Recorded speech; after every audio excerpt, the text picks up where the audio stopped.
Hello everybody. Got a lot to show. As is become norm with me, I don't get to make videos that often, and everything just grows and backs up. And I even went to a record show today with a friend from work, and not even going to get to those. So, jump on into this. Thank you all for coming in and watching as my collection grows. So, first, big thank you to Mr. Logan, whose screen name seems to have escaped me. But Logan, you know who you are. Sent me 2 records. Thank you so much, my man. And spot on. I mean, these are both bands I've had my eye on, but never got around to getting anything from them. But Pearl and Hiss, album is this? I can't even remember. Just self-titled, Pearl and Hiss. And Comets on Fire, the few recordings from the Sun. Both awesome bands I've had my eye on. This is a ripping, roaring, monstrous, fuzzed out, psychedelic guitar rippage of an album. And this one's like everywhere. With I guess it's a rock album all over, but I mean, psychedelic at times, real kinds of folky at times. Just awesome. So, Logan, my man, thank you so much. The new Mamatus double LP, Sparkling Waters. This is most definitely a departure in sound for them, but still kind of sticking towards their roots. This is much more on a chill, almost washy, psychedelic sound, but still with their, what's what I'm looking for, very kind of operatic metal flair to it. I mean, just totally awesome. Really, really happy with their new album. Chick Corea, The Vigil. This album came out in 2013, a couple years ago, and I didn't catch it.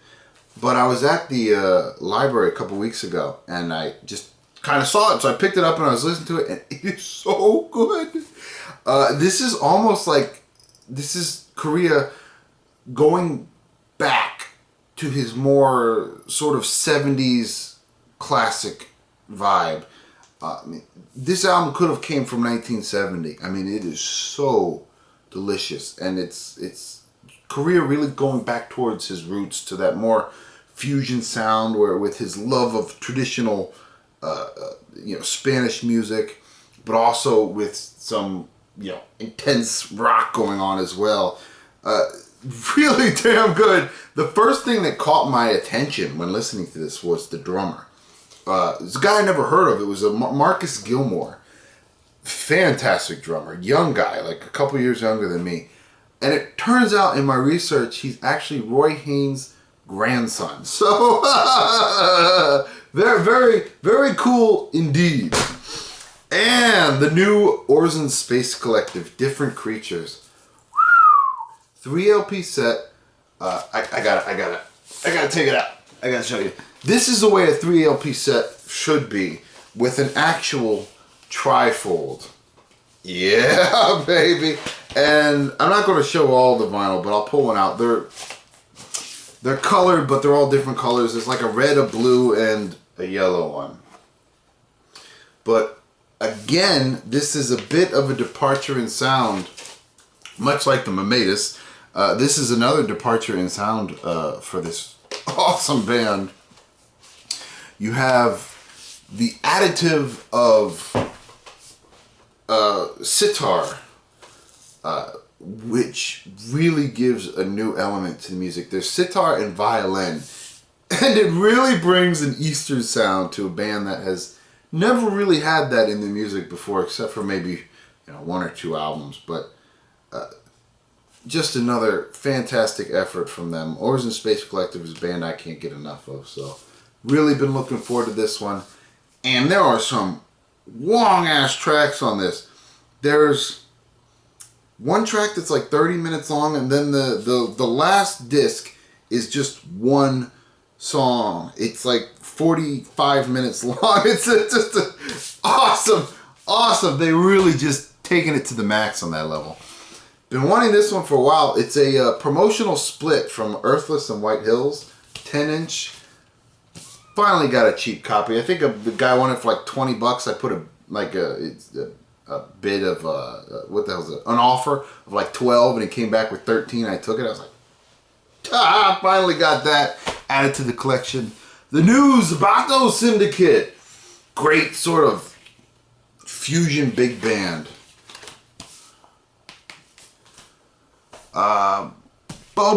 Charles Bobo Shaw and Lester Bowie off of Muse, the wonderful Muse. Bugle Boy Bop.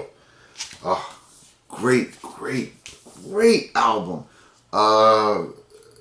Very free jazz, very organic feeling. I don't know if it was entirely, improvised, but it certainly feels that way.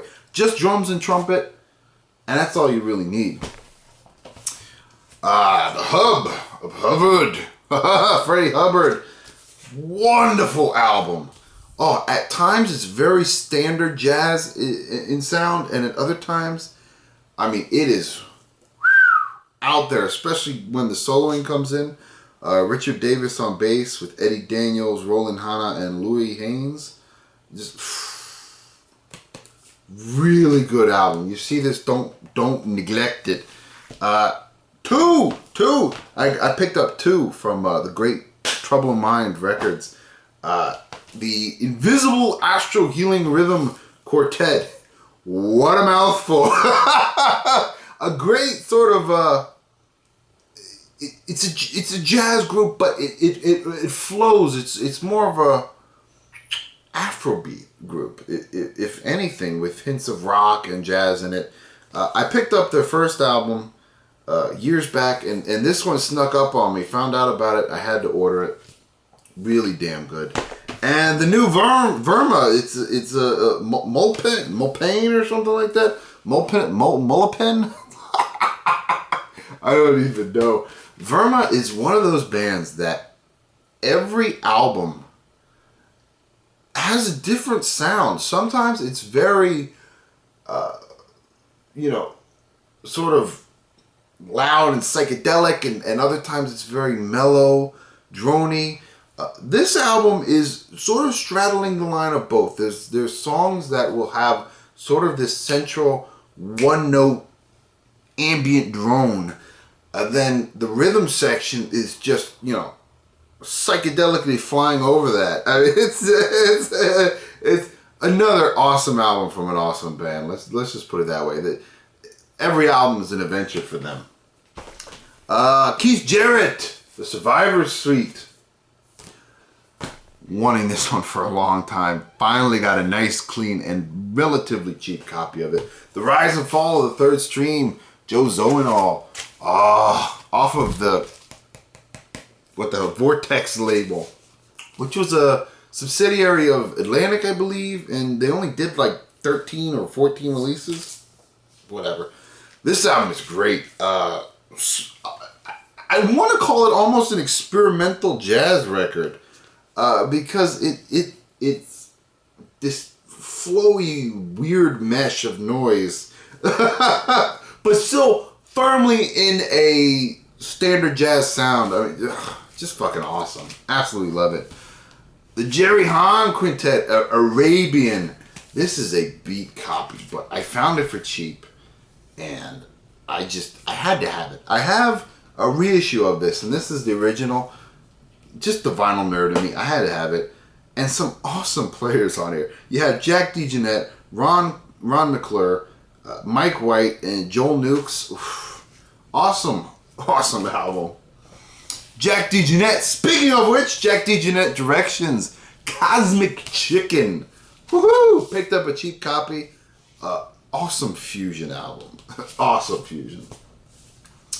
Terry Brooks and Strange. To Earth with Love.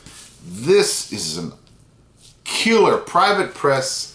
I guess you'd call it a rock album, but I'm going to call it sort of a psychedelic album. But it came from 1960, and this is actually a local band from Florida, if you can believe that. But really cool, smoky orange vinyl with some of the raunchiest, fuzzed out guitar playing, and then at the same time some very sweet melodic rock music. It's basically filled with a bunch of love songs. Like, the guy got married and he's in love, and he wrote a bunch of songs for his wife, like Take My Name and stuff like that. And then over it, he just has the most killer, loud, obnoxious, guitar solos. It's an awesome album. Awesome. I gotta get more from that guy. But Chris McGregor's Brotherhood of Breath. Trippy, really trippy jazz album. This was a recommendation from the great Chris Cole. And you can't see it, but it's actually stamped in there. No sale, so it's a promo copy. Really interesting album. Another one by recommendation of Chris Cole. Street Dancer Rising. And this one, I'm so bad I haven't actually opened it. But Noel Jukes and the Dr. Legago Express just passing through. I've heard clips of it, and it's a very nice sort of Latin jazz flavored feel to it. A little on a fusion-y side, but we can't really call it a fusion album. Private press, I think, or small label press, something like that. But yeah, I'll probably crack it open and listen to it now, actually. And the last one! Thank you for sticking with me for this one. The last one is one album I've been wanting for a really long time, and I got a nice, clean, cheap copy. It was sealed. Of course, I opened it, but Chick Corea is... this is a great album with some killer players on it. And Jack DeJohnette is the drums, and everyone else is escaping me. Of course. Dave Holland, Hubert Laws, Jack DeJohnette, Woody Shaw, Horace Arnold, and of course Chick Corea. Oh, I think this is his third solo album, and it's second or his third, I can't remember, but it's a phenomenal free jazz album. I mean, it's a trip. It's an exploration in noise from the very first, groove to the very last groove. I mean, man, great album. And I've been wanting it for years and finally got my hands on a copy of it. So, there we go! Survived another record scoring, find, trip, all that good stuff with me. I know it was a lot. Thank you for sticking with me, and I'll probably make another video for all the stuff I scored today, but I'm not going to upload it till later. So, thank you all, and until next time.